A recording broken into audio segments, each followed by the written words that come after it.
السلام علیکم پیارے دوستو، آج ہم ایک اندھے آدمی کی کہانی کے بارے میں آپ کو بتائیں گے۔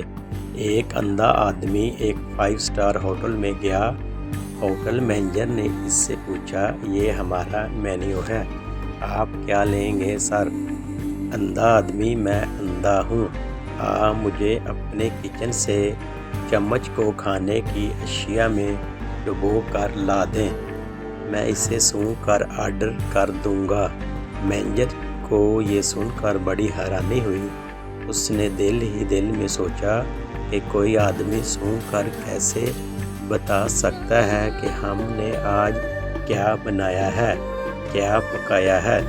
مینیجر نے جتنی بار بھی اپنے الگ الگ کھانے کی اشیاء میں چمچ ڈبو کر اندھے آدمی کو سنگھایا، اندھے نے صحیح بتایا کہ وہ کیا ہے، اور اندھے نے سونگھ کر ہی کھانے کا آرڈر کیا۔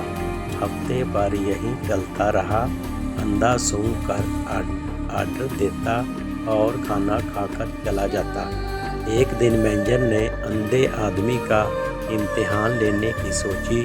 مینیجر کچن میں گیا اور اپنی بیوی اینا سے بولا کہ تم چمچ کو اپنے ہونٹوں سے گیلا کر دو۔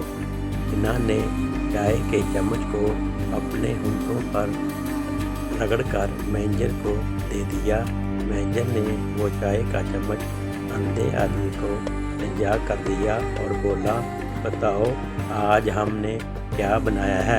اندھے آدمی نے چمچ کو سونگھا اور بولا، او مائی گاڈ، میری کلاس میٹ اینا یہاں کام کرتی ہے۔ اس کے بعد مینیجر بے ہوش ہو گیا۔